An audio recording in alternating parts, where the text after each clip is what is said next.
In this video we are going to go over a few things in the side action management software, such as bowler registration by a manager, what happens to those bowler profiles, and some tips and tricks to manage your side events. First of all, let's talk about how you get your bowlers in the system, and where you can see the bowlers that are already registered in the platform. Inside any of your leagues you can click on the bowlers button. This will bring up a page with two columns. On the left side column we will have all of the bowlers that exist in the platform along with their unique ID. We can search for people here by name or by ID. On the right side column we will see the bowlers that are playing in my currently selected league. We can also search them by name or by ID. Remembering that you can check this details here matters, since when we go to add a new bowler into the system, either on the league page or on our main dashboard, we can now simply type in their names. We don't even need to enter an email anymore, that is optional. So the best we can do to avoid duplicates in the platform is a checking routine that looks for similar names inside the system and asks you if any of them is the person you are trying to add. If you see that it indeed is, or you want to go back to the page we went over earlier and see if the ID matches with the bowler in your league, for example, you can simply cancel the transaction and not register the new bowler. If you are certain, or at least almost certain, this is a new person, then you can feel free to add him to the system. This will allow you to quickly add as many new bowlers into the system as you wish by simply typing their names. If you are wondering what happens then if a bowler wants to use their account in the future that contains all of their stats, well, we made a similar approach for them on the player sign up page. If they are trying to sign up, they will receive a warning to make sure they don't already exist in the platform. If they think one of the people in the warning is them, and say with the help of their side action manager they see that it is indeed them and they can get their ID, then on the login page they can click on the forgot password, select the section for accounts with no email and request to be given an email for that account so that they can set a password. This will send a support ticket to our staff which will be resolved within minutes, notifying the bowler via their email that they can now set a password for their account using that email. This is the clever way we found in which we could still get bowlers to find their own files on the system even if a side action manager registered them using only a name. Let's move on to talk about how to manage your side action league and how to set it up in the best way possible. After you've created your league in a few seconds, you've added all the bowlers you need into the system, which should take no longer than 5 minutes. You should then navigate to the bowlers page inside your league, and add all of the bowlers from the left side column to the right side column, which is a group of bowlers that will bowl in your league. This is important since now when you are logging entries into the side event you can search from your bowlers only and ignore all the other bowlers in the platform, including those with similar names.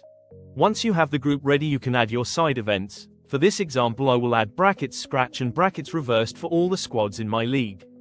My league has only 3 games, so they are all brackets of size 8, and the payout is 5 entries for the bowler that wins, 2 for second place and 1 for you the manager. On the reversed brackets we simply check reversed. Remember that the payout calculation by entries can always be changed with your preference. For now we are just going with what is conventional. Once I've prepared my bracket events for all weeks I am ready to start taking entries and watching the magic happen.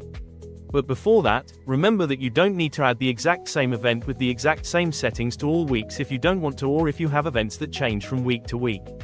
You can always add an event to a selected week only, like for instance this quick example of adding a survivor event with X settings to our week 1 only. Back to the magic now. You are ready to start logging entries for the brackets. You will only use the search bar that searches from your bowlers only. This is the group that you created, not the one that searches from all bowlers in the system. You start typing a bowler's name or ID and they should quickly come up.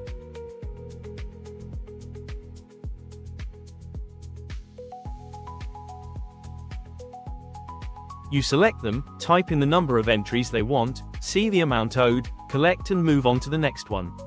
Once all entries are collected, we will go ahead and generate the brackets. We can collapse the entries section to focus on the generated brackets. These brackets are generated with the most advanced distribution algorithm in the industry, and if there are any leftover entries at the end of the distribution they will clearly be listed as refunds.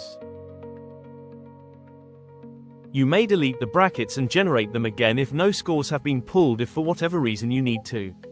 You can print the brackets at any point, you can pull the scores at any point, so it doesn't matter if you capture the scores in real time or all 3 games at the end. Whatever scores are captured you can click on pull scores and the brackets will populate and advance themselves. This with the exception of reversed brackets where you obviously need all games to be bowled.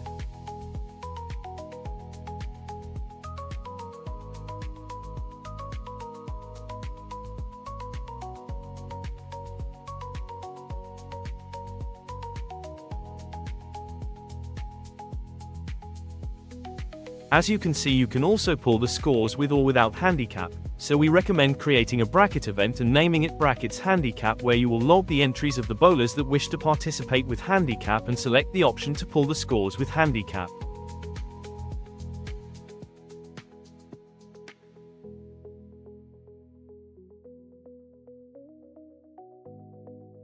You can also print the caches, which will have all the winners and the information about the brackets they won, but also all the refunds you should give.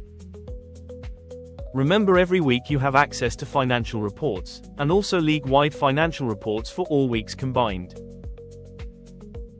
Going back to the handicap we mentioned, you obviously have a place where you can enter the handicap for your bowlers. But besides entering the handicap for the first time, you also have the option to set a handicap configuration. So say we want the base average to be 200 and the handicap to be applied to be 80% of that difference. We can select for that calculation to apply weekly, and then we won't have to ever worry about setting the handicaps manually again for the duration of the league. For other side events besides brackets, let's use the Survivor event we made as an example. You can also toggle between the results having handicap or not. As you can see, the result display in the system is wonderful, but we can always print results for all non-bracket events as well if we need to. Lastly, I just want to mention that any bowlers that do wish to use their accounts will see a very similar dashboard with all these live results and option to print them, or print the brackets on their own, which is something no other technology in the industry offers. That is all I have for today. Thank you so much for watching. Feel free to look at our other tutorials on the Side Action Manager playlist. See you next time.